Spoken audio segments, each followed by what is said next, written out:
Assalamualaikum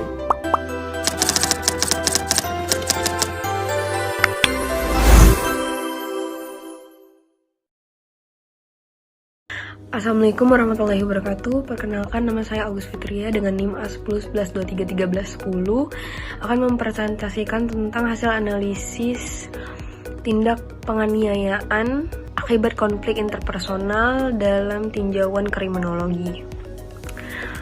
Topik ini sangat relevan dengan kondisi sosial saat ini karena tindak pidana bukan hanya dilatar belakangi oleh faktor ekonomi, tetapi juga bisa dilatar belakangi oleh faktor emosional seperti cemburu, dendam, dan sakit hati. Melalui presentasi ini, saya tidak hanya akan melihat tindak kejahatan sebagai pelanggaran hukum, tetapi juga sebagai gejala sosial yang perlu dipahami secara mendalam.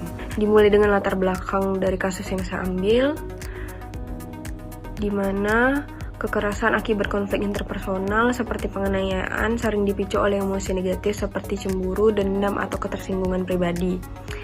Pada putusan PN Kayu Agung nomor 444-PIT-B-2003-PN-KAG menunjukkan bagaimana persoalan komunikasi di media sosial dapat berujung pada tindak kriminal.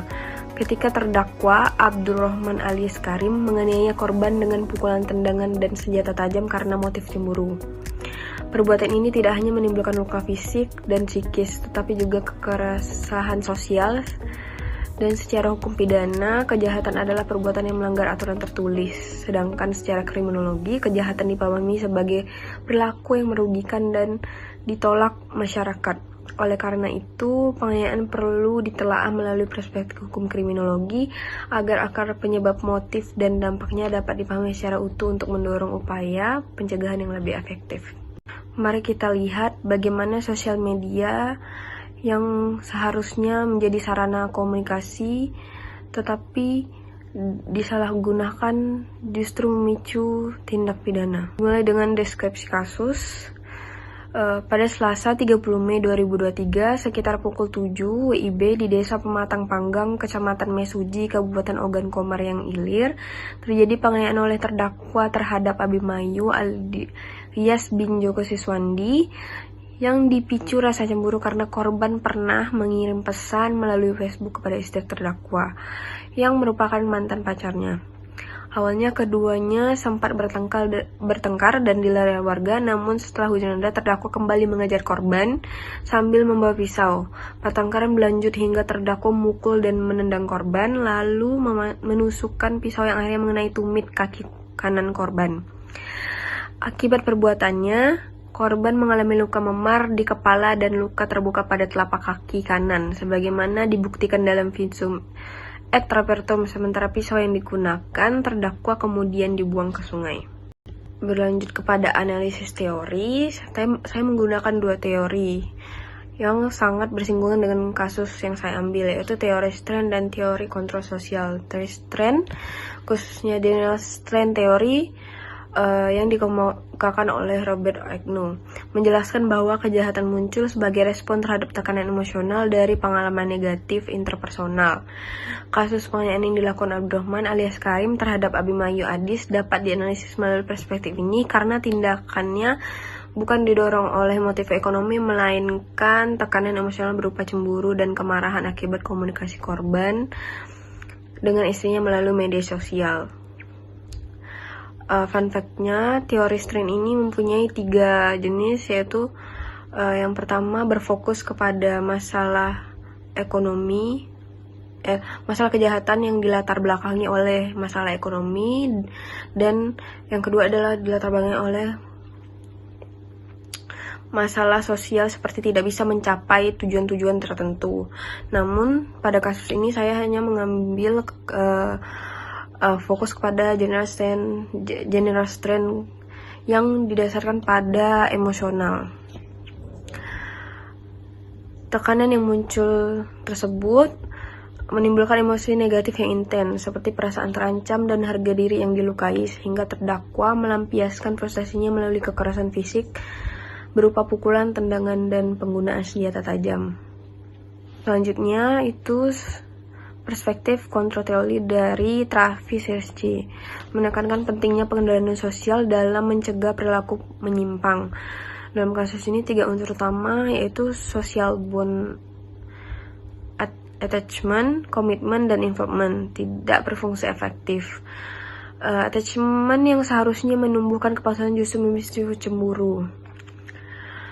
Attachment di sini adalah hubungan antara pelaku dan istrinya. Komitmen terhadap tanggung jawab dan konsekuensi hukuman tidak berjalan karena terdakwa tetap bertindak impulsif. Dan serta involvement lemah karena emosinya tidak disalurkan melalui aktivitas sosial konstruktif, melainkan melalui penganiayaan. Akibat lemahnya pengendalian sosial ini, terdakwa lebih mudah melakukan tindak kriminal. Teori Strand menunjukkan bahwa kondisi emosional dapat memicu kekerasan jika tidak terkendali. Sementara teori kontrol sosial berfokus pada bagaimana ikatan sosial seseorang kepada lingkungannya agar tidak melakukan kegiatan yang menyimpang. Selanjutnya ada teori dan realitas sosial, di mana saya akan tetap membahas saya akan mengaitkan realitas sosial yang mirip dengan kasus sebelumnya, tetapi tetap menggunakan teori Strand dan teori kontrol sosial. Fenomena tindak pidana penganiayaan akibat cemburu dapat dianalisis melalui teori Strand dan teori kontrol sosial yang menunjukkan keterkaitan antara tekanan emosional dan lemahnya ikatan sosial dengan perilaku kriminal. Teori Strand menjelaskan bahwa individu yang menghadapi tekanan atau ancaman terhadap harga diri dan kehormatan dapat terdorong melampiaskan emosi negatif melalui kekerasan, seperti terlihat pada kasus penganiayaan Abdurrahman alias Karim.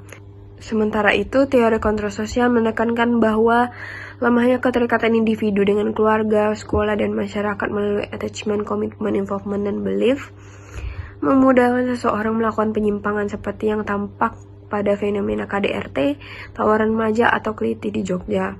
Karena dengan demikian, kejahatan bukan sekedar persoalan individu, melainkan juga gejala sosial yang lahir dari perpaduan antara tekanan emosional dan kegagalan kontrol sosial, sehingga penanganannya memerlukan penguatan ikatan sosial di lingkungan keluarga, sekolah, dan komunitas.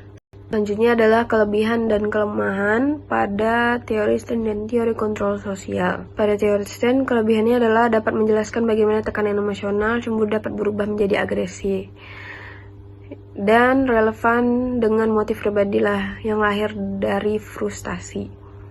Kelemahannya terlalu fokus pada tekanan, kurang menjelaskan mengapa tidak semua orang yang cemburu melakukan kekerasan, dan mengabaikan kontrol sosial.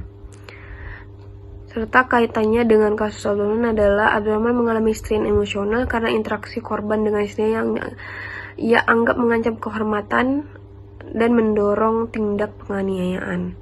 Sedangkan kelemahan pada teori kontrol sosial yang pertama adalah menjelaskan kelebihan dari kontrol sosial menjelaskan mengapa individu gagal menahan diri karena lemahnya ikatan sosial, attachment, belief, dan segala macam. Yang kedua adalah memberi penekanan pada pencegahan. Sementara kelemahannya adalah kurang memberi ruang pada faktor emosional sebagai pemicu utama dan lebih fokus menjelaskan mengapa orang taat daripada motif jahat.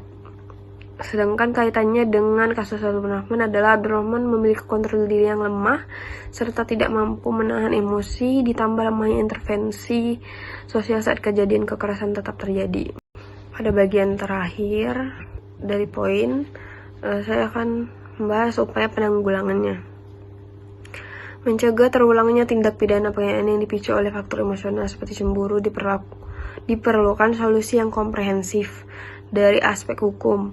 Aparat penegak hukum perlu memperkuat mekanisme mediasi penal dan pendekatan restoratif justice agar konflik emosional dapat diselesaikan sebelum berkembang menjadi tindak pidana. Dari sisi kebijakan sosial, pemerintah bersama lembaga pendidikan dan masyarakat perlu menanamkan nilai moral serta membangun ruang komunikasi keluarga yang sehat agar individu memiliki ikatan sosial yang kuat. Sementara itu, dari segi strategi pencegahan, perlu dikembangkan program edukasi publik tentang pengendalian emosi, pembinaan remaja, serta penguatan kontrol sosial berbasis komunitas seperti forum warga atau patroli lingkungan dengan sinergi antara pendekatan hukum, kebijakan sosial, dan pencegahan berbasis masyarakat. Potensi kejahatan akibat faktor emosional dapat ditekan secara lebih efektif. Selanjutnya adalah kesimpulan. Mencegah terulangnya tindak pidana penganiayaan yang dipicu oleh faktor emosional seperti cemburu diperlukan solusi yang komprehensif dari aspek hukum. Aparat penegak hukum perlu memperkuat mekanisme mediasi penal dan pendekatan restoratif justice agar konflik emosional dapat diselesaikan sebelum berkembang menjadi tindak pidana. Dari sisi sosial, pemerintah bersama lembaga pendidikan dan masyarakat perlu menanamkan nilai moral serta membangun ruang komunikasi keluarga yang sehat agar individu memiliki ikatan sosial yang kuat. Sementara itu, dari segi strategi pencegahan, perlu dikembangkan program edukasi publik tentang pengendalian emosi, pembinaan remaja, serta penguatan kontrol sosial berbasis komunitas seperti forum warga atau patroli lingkungan. Dengan sinergi pendekatan hukum, kebijakan sosial, dan pencegahan berbasis masyarakat, potensi kejahatan akibat faktor emosional dapat ditekan secara lebih efektif. Itu saja dari saya. Terima kasih atas perhatian Bapak, Ibu, dan teman-teman semua. Mohon maaf apabila ada salah kata. Wassalamualaikum warahmatullahi wabarakatuh.